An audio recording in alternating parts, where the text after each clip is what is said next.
Bismillah, Assalamualaikum warahmatullahi wabarakatuh. Innal hamdalillah nahmaduhu wa nasta'inuhu wa nastaghfiruh wa na'udzu billahi min syururi anfusina wa min sayyiati a'malina. May yahdihillahu fala mudilla lahu wa may yudlil fala hadiyalah. Asyhadu an la ilaha illallah wahdahu la syarikalah wa asyhadu anna Muhammadan abduhu wa rasuluhu la nabiyya ba'da amma ba'du. Alhamdulillah. Semoga anak-anak ustazah selalu dalam lindungan Allah Subhanahu wa taala, senantiasa dalam keadaan sehat dan senantiasa dilimpahkan oleh Allah taufik dan hidayah agar senantiasa mudah untuk melakukan amal ketaatan kepada Allah Subhanahu wa taala. Allahumma amin. Allahumma inna nas'aluka ilman nafi'an wa rizqan thayyiban wa amalan mutaqabbalan. Ya.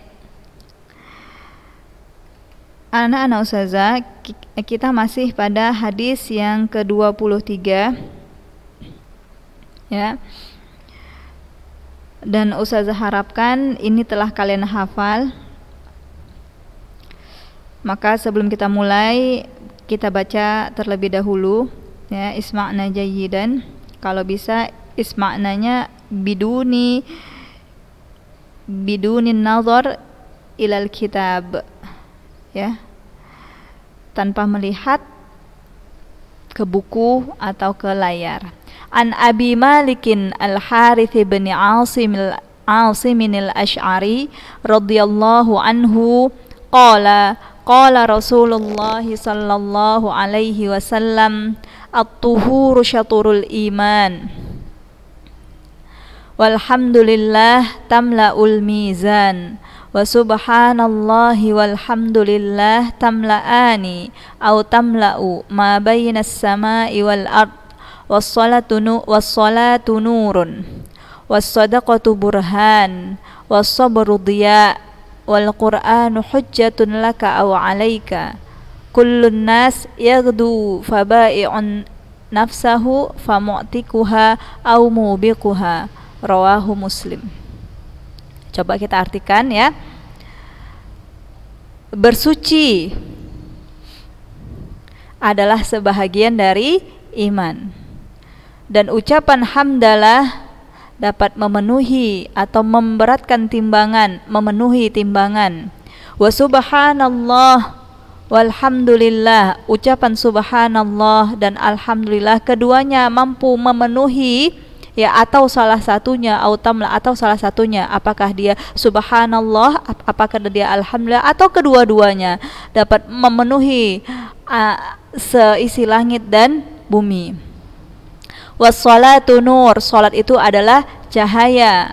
Was-sadaqatu burhan, sedekah itu adalah bukti. Was-sabru diya, kesabaran itu adalah cahaya juga. Wal Qur'anu hujjatun laka aw 'alaik, Al-Qur'an itu bisa menjadi syafaat bagimu atau juga menjadi penuntut untukmu. Kullun nas yaghdu, maka setiap manusia itu berbuat seolah-olah mereka menjual dirinya, ya. Apakah mereka membebasi dirinya, ya, atau menjerumuskan dirinya ke dalam api neraka, maksudnya. Rawahu Muslim. Nah, apa perbedaan nur dan diya?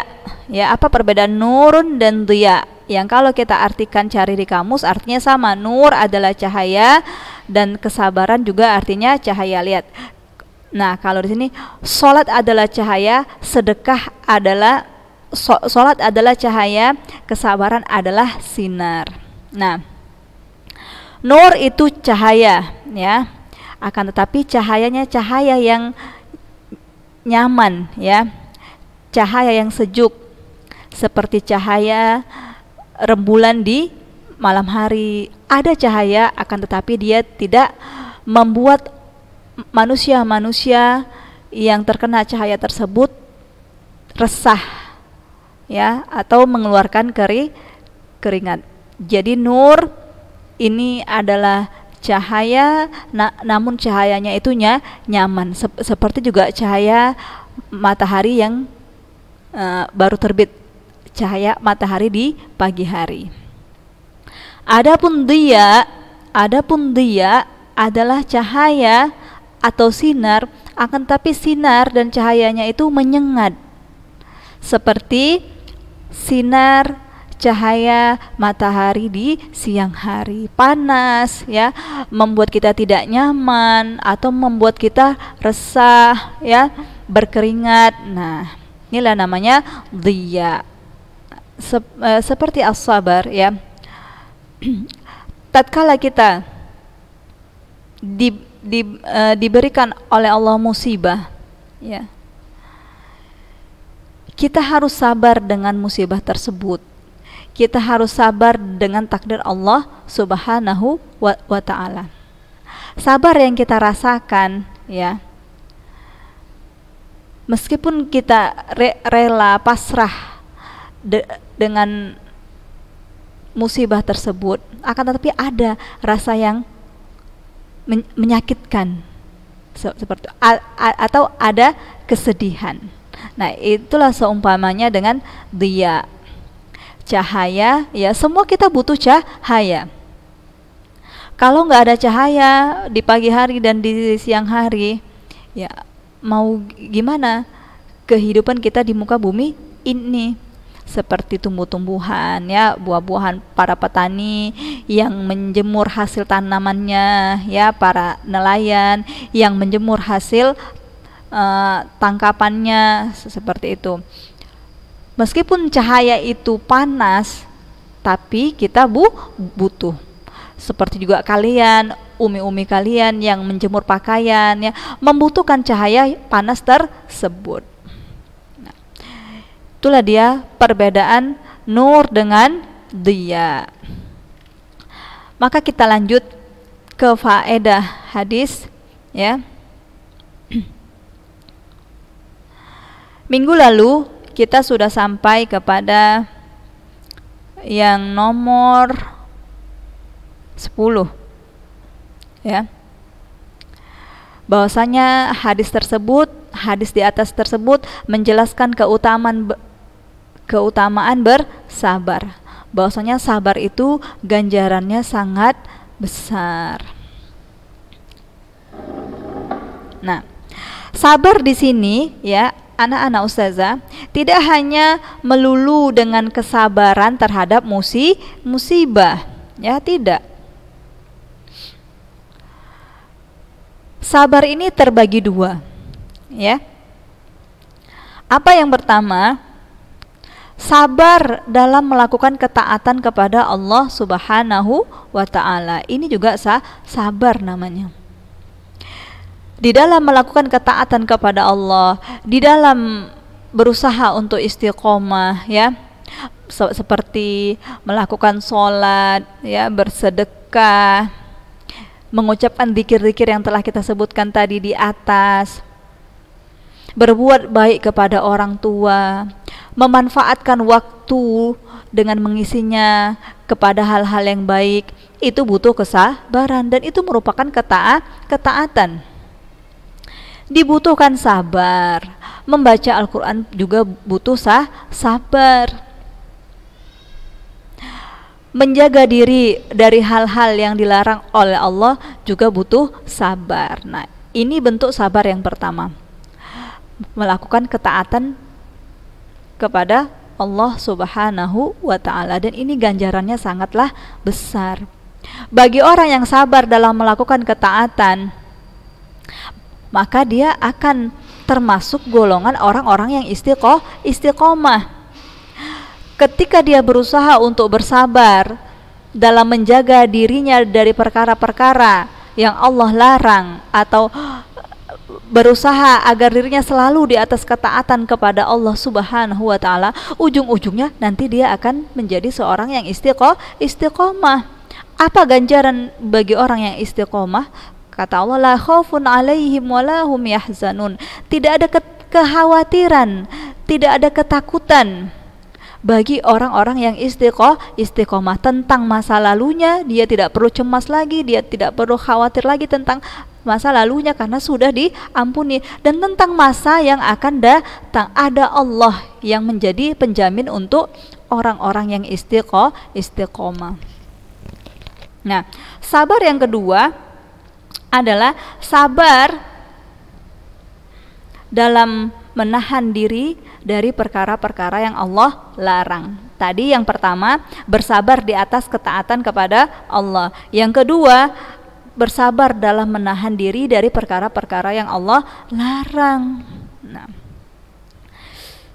diri kita ini, anak-anak ustazah ya, yang sedang mendengar materi di pagi hari ini, diri kita ini kalau kita turuti ya, keinginannya hanya selalu kepada hal-hal yang bertentangan dengan syariat.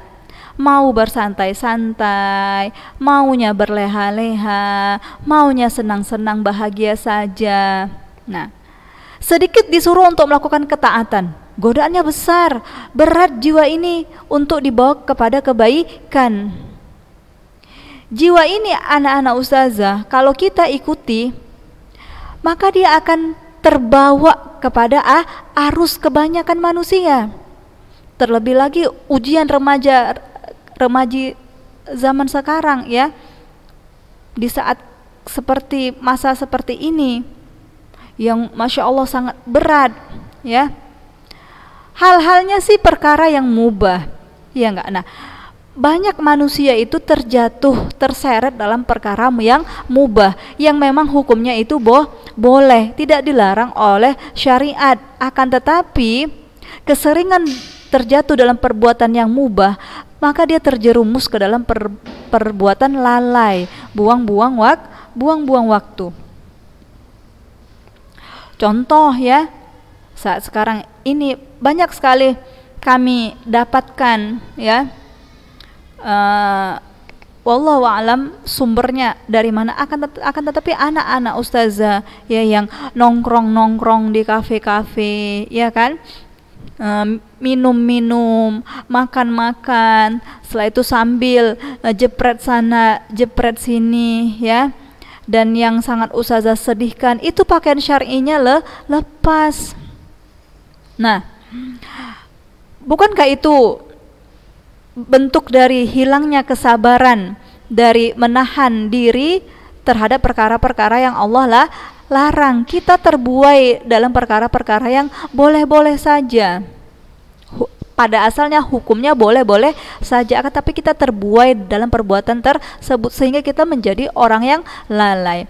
Maka anak-anak ustazah ya, seperti hadis yang kita baca tadi, as-sabru diya, sabar itu merupakan sinar ya. Sabar itu merupakan cahaya.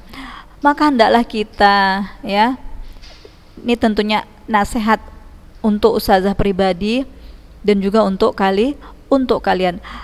Mari kita berlomba-lomba untuk meraih kesabaran tersebut. Bersabarlah kita dari arus yang membawa kita kepada perbuatan yang dilarang oleh Allah Subhanahu wa taala. Tak perlu kita ini mengikuti zaman sekarang lagi ngetren TikTok, maka kalian ikut TikTok ya. Zaman sekarang lagi keren mungkin berteman dengan lawan jenis, maka kalian ikut. Kalau perkara yang mubah mungkin bisa dimaafkan, akan tapi kalau kita terjatuh dalam perkara yang diharamkan oleh Allah, itu tidak ada lagi toleransi kecuali dia bertaubat. Dan jika terus-menerus jatuh dalam perbuatan hal yang sama, ini bukanlah ciri-ciri seorang mukmin, karena kata Rasulullah, ciri-ciri sifat orang mukmin itu adalah dia tidak jatuh dalam lubang yang sama. Nah, jadi bersabarlah kalian dengan arus-arus yang membawa kita kepada kemurkaan Allah Subhanahu wa ta'ala. Tak perlulah anak-anak ustazah itu ikut upload foto. Kita itu perempuan, ya. Tentunya perempuan itu lebih banyak aturannya dibandingkan laki-laki, dan aturan itu tidak lain tidak bukan untuk kesucian, untuk iffah, untuk harga diri seorang wanita tersebut. Dan siapa yang membuat aturan itu? Anak-anak ustazah, Allah Subhanahu wa ta'ala. Allah yang menciptakan kita, maka Allah lah yang paling tahu mana yang paling bagus buat hambanya, untuk kita wanita. Jadi jangan coba-coba untuk menyimpang, ya. Jangan coba-coba untuk menyimpang dari aturan-aturan yang telah Allah buat. Seandainya kita langgar aturan-aturan yang Allah buat, pasti ada efeknya, ya, pasti ada imbasnya. Di antaranya apa? Menjatuhkan harga diri kita sebagai perempuan, menjatuhkan harga diri kita sebagai umat mukminah. Umat mukminah. TikTok itu dari mana? Iya, berasal dari negara kafir. Orang-orang yang tidak beriman kepada Allah Subhanahu wa ta'ala. Imbasnya apa? Imbasnya kaum muslimin, anak-anak ustazah, ya, yang menghafal Al-Quran, yang belajar hadis, yang belajar akidah, gampang terikut-ikut dengan perbuatan-perbuatan yang tidak beriman, perbuatan-perbuatan orang yang tidak beriman kepada Al-Quran dan hadis. Wal'iyadzubillah. Jadi anak-anak ustazah, talibul ilmi, ya, penuntut ilmu itu berbeda sekali dengan orang yang bukan penuntut ilmu. Terkhusus ilmu yang saya sebutkan adalah ilmu agama. Jangan sampai sama aja bentuk anak-anak yang bukan penghafal Al-Quran dengan penghafal Al-Quran itu sama, tidak bisa dibedakan dari cara berpakaiannya, dari cara dia berbicara, tingkah lakunya. Nah, jadi apa bedanya? Apa manfaatnya? Nggak ada, wal'iyadzubillah. Nah, disinilah kita butuh kesabaran. Sabar, walaupun jiwa kalian, diri kalian, hawa nafsu kalian ingin sekali foto lalu dipajang, ingin sekali coba aplikasi TikTok. Ingat, katakan pada diri kalian, sabar, sabar. Nah, yang ke-11, Al-Quran dan As-Sunnah dialah sumber hukum syar'i. Al-Quran yang kita baca, Al-Quran yang kalian pelajari, yang kalian hafal, ya, dan hadis-hadis yang sedang kita pelajari, yang sudah kalian pelajari, keduanya adalah sumber dari hukum Islam, yakni dari Allah Subhanahu wa ta'ala. Jadi kalau mau belajar hukum syar'i, mau belajar agama, mau memperdalam ilmu agama, itu nggak akan bisa lepas dari Al-Quran dan Sunnah. Atau kalian hanya pilih salah satu, ya. Saya pilih dari Al-Quran aja ustazah. Saya pilih dari Al-Quran saja, karena dalam Al-Quran tidak ada disebutkan harus pakai jubah bagi perempuan, harus pakai gamis, ya. Tidak ada di dalam Al-Quran disebutkan harus pakai jilbabnya yang panjang sampai nutup bokong. Yang ada sampai dada aja kok ustazah. Nah, tidak bisa, karena Al-Quran pasangannya adalah as-sunnah. Ada tafsir, ada ayat-ayat yang disebutkan di dalam Al-Quran secara global saja, ya, secara umum saja. Nah, lalu diterjemahkan atau ditafsirkan dengan hadis, maka kedua-duanya tidak boleh dilepas. Atau kalian pilih, saya mau pilih dari hadis saja, Al-Quran tidak bisa, karena keduanya adalah sumber agama. Nah, yang ke-12, Al-Quran adalah hujah atau pembela, ya. Hujah yang dimaksud adalah pembela alias penolong kita pada hari kiamat, ya. Nah, di saat hari kiamat kelak, anak-anak ustazah, nggak ada yang bisa menolong kita, siapapun. Orang tua kalian yang amat sangat sayang sama kalian, yang sangat peduli, sangat perhatian, bahkan ketika kalian sakit, kalau bisa orang tua kalian menggantikannya, ya. Nah, Di hari kiamat itu tidak ada lagi yang bisa kita harapkan. Kalian cari mama kalian, ayah kalian, mama kalian aja butuh pertolongan, ya kan? Mama kalian aja butuh pertolongan, bahkan ya orang-orang nanti di akhirat kalau bisa dia menebus dirinya dari api neraka dengan anak-anaknya, dengan pengikut-pengikutnya, dengan hartanya, niscaya dia pun akan menebusnya. Meskipun anaknya, meskipun karib kerabatnya, meskipun pengikutnya yang menggantikan kedudukan dia di neraka, semuanya mencari pertolongan. Nah, ketahuilah anak-anak Ustazah, beruntung kita, beruntung kalian ya yang di sekolah tiap hari ya selama masa normal ya, kalian tiap pagi datang. Apa yang kalian baca duluan? Al-Qur'an. Apa yang duluan kalian pegang?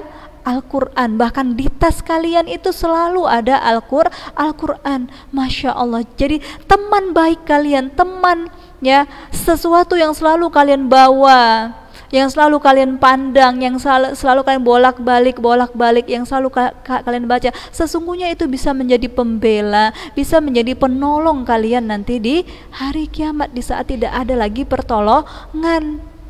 Masya Allah. Namun akan tetapi Al-Quran yang bagaimana? Pembaca, penghafal Al-Quran yang bagaimana sih yang Al-Qurannya bisa menolongnya? Yaitu yang membacanya, yang mentadabburinya, dan yang mengamalkan Al-Quran tersebut sesuai dengan ajaran Rasulullah Sallallahu Alaihi Wasallam. Jadi ketika kita membacanya tidak hanya sekedar membaca cepat ya, alif lam mim dzalikal kitabul la raiba fi, tapi nggak ada sedikit pun yang kita pelajari. Kan payah Ustazah mentadabburi itu Ustazah, tidak payah ya. Tentunya sesuai kemampuan kita. Al-Quran ini kan seperti ayat yang sudah kalian hafal, walaqad yassarnal qur'ana lidzikri fahal mim mudzakir. Sungguh Al-Quran itu kami jadikan mudah bagi orang-orang yang mau mengingat dan yang mau mengambil pelajaran. Buktinya lihat ya, Al-Quran itu kan bahasa asing ya, bahasa Arab. Kita orang Indonesia, kalian bisa membaca Al-Quran. Orang yang di belahan dunia sana, yang muslim ya, yang bukan bahasanya bahasa Arab, bisa membaca Al-Quran, bisa. Ini bukti bahwasanya memang Al-Quran itu telah dimudahkan. Begitu juga dengan mentadabburinya. Apalagi sekarang udah banyak ya Al-Quran terjemahan, tafsir-tafsirnya pun sudah banyak yang diterjemahkan. Tinggal kita mau nggak mempermudah, mau nggak mempelajarinya. Di sekolah kita diajarkan bahasa Arab, qawaid Arab ya, bahasa Arab, agar kita sedikit tahu ketika membaca Al-Quran. Oh, arti yaf'alun ya, arti yang lain-lain, kalimat-kalimat, kata-kata yang sering kita dengar ketika belajar bahasa Arab. Nah, salah satu tujuan yang harus kalian sematkan dalam benak kalian ketika mempelajari bahasa Arab adalah ingin mentadabburi Al-Quran. Seperti itu. Setelah ditadabburi, maka diamalkan dan mengamalkannya sesuai dengan petunjuk Rasulullah Sallallahu Alaihi Wasallam. Inilah yang dikatakan Rabbani. Dia berilmu, dia mentadabburi lalu mengamalkan. Setelah mengamalkan, diajarkan. Nah, jadi anak-anak Ustazah, bersemangatlah kita mempersiapkan pembela kita, penolong kita nanti di hari kiamat. yakni dengan banyak-banyak membaca Al-Quran, berusaha untuk mempelajarinya, ya. Tidak usah sulit-sulit, ya. Kalau ada ayat, ketika kalian membaca, kalian ketemu ayat yang kalimatnya gampang tuh, yang kalimatnya gampang kalian baca, lalu kalian paham ini artinya, kalian ulang, ya. Nah, seperti ini termasuk adab dalam membaca Al-Quran. Ketika kita ketemu sebuah ayat yang kita paham artinya, lalu kena tuh di dalam hati kita, maka kita ulang sekali, 2 kali, 3 kali.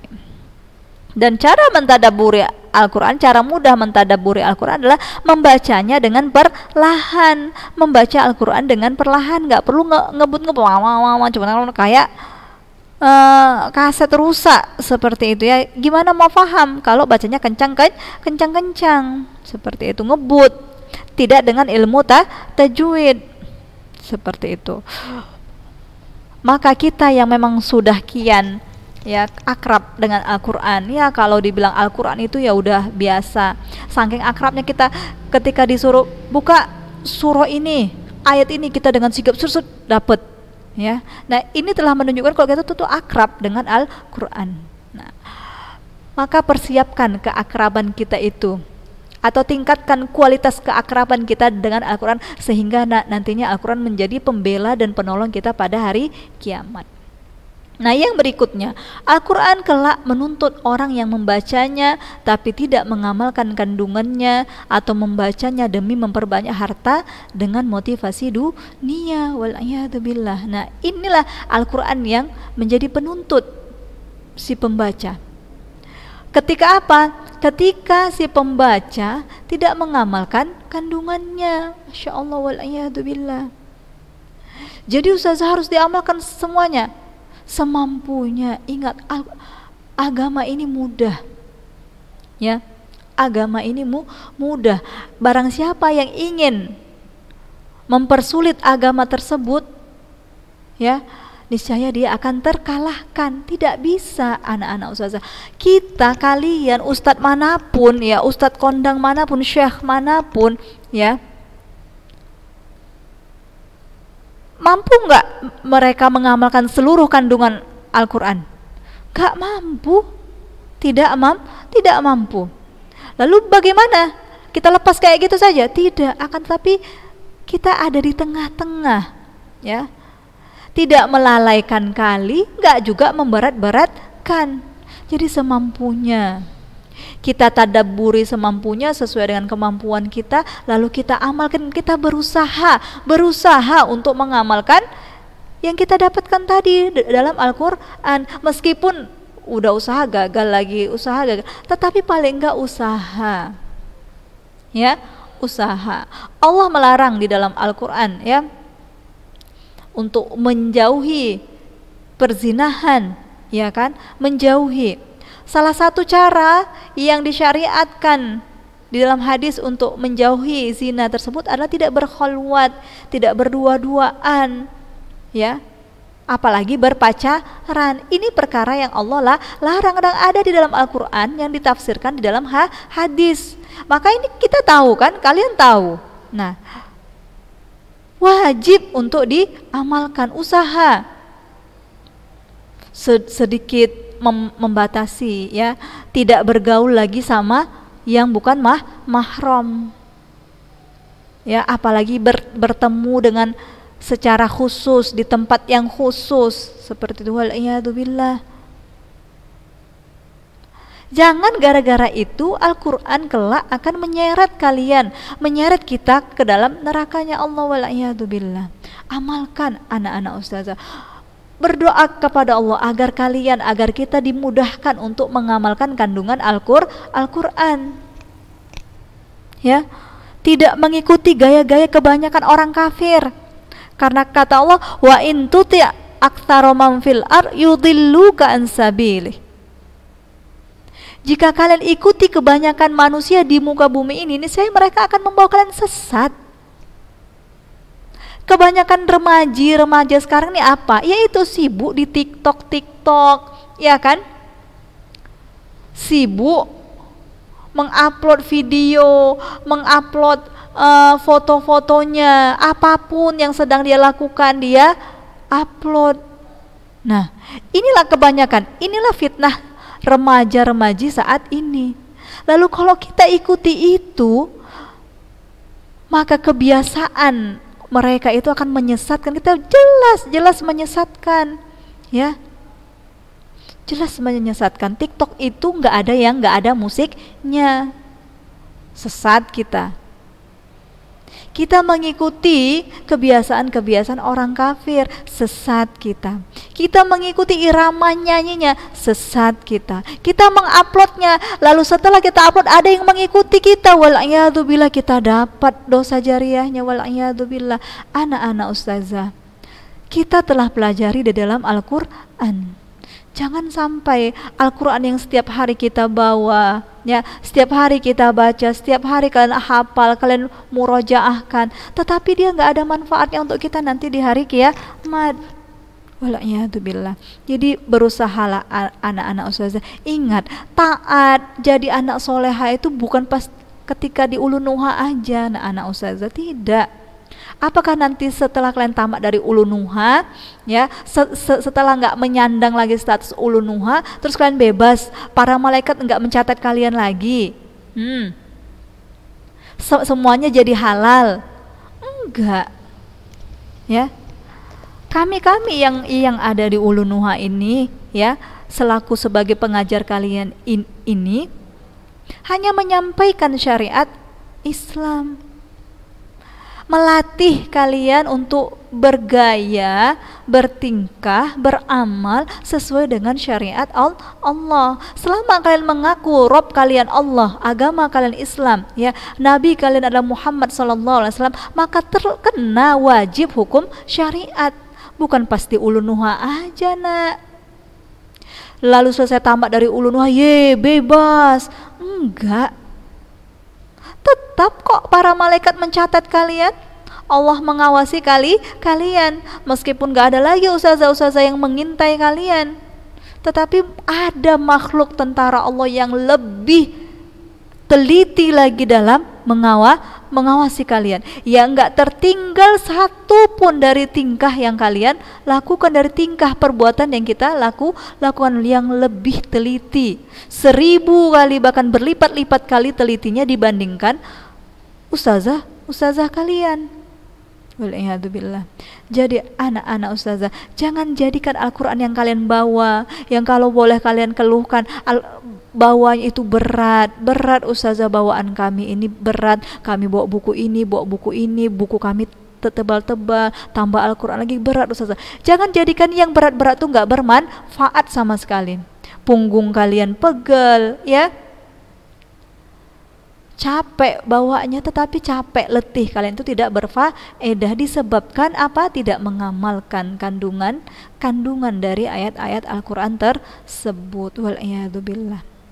Jadikan keletihan kalian, ya, waktu kalian tersita dengan Al-Quran, ya, nggak bisa jalan-jalan karena mau setoran nanti tahfiz, mau murojaah nanti, jadi nggak bisa ikut undangan, nggak bisa ikut arisan mama kalian, nggak bisa ikut jalan-jalan. Jadikan itu semua sebagai penolong, pembela kalian nanti di akhirat.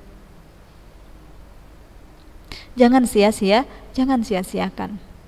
Yang ke-14, manusia wajib beramal soleh sehingga tidak membiarkan jiwanya sia-sia. Ini Allah kasih kita hidup, Allah kasih kita umur, Allah kasih kita modal, waktu.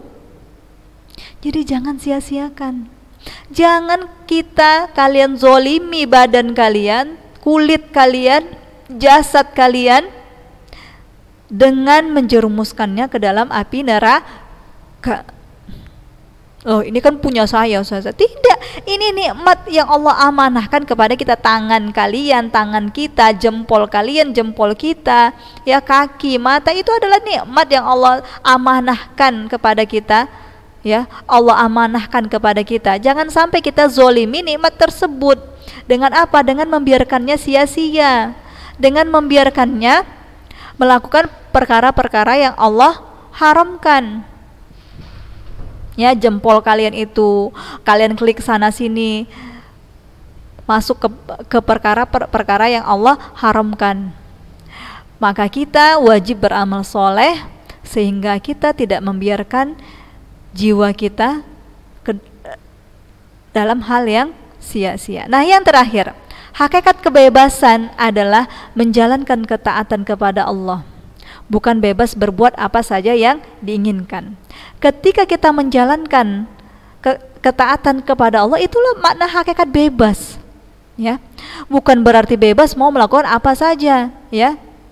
Kalau kalian mau melakukan apa saja, semua yang kita inginkan kita lakukan, berarti kita telah memenjarakan diri kita ke dalam nerakanya Allah Subhanahu wa taala, wal'iyadzubillah. Jadi hakikat kebebasan, makna bebas yang sebenarnya anak-anak ustazah adalah berada di atas ketaatan kepada Allah Subhanahu wa taala. Ya, semoga bermanfaat. Insyaallah minggu depan kita lanjut ke hadis yang ke-24. Berarti 20, 21, 22, 20, 21, 22, 23 ya.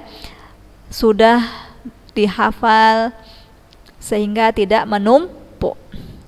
Sip, kita tutup. Subhanaka Allahumma bihamdik asyhadu an la ilaha illa anta astaghfiruka wa atubu ilaik. Assalamualaikum warahmatullahi wabarakatuh.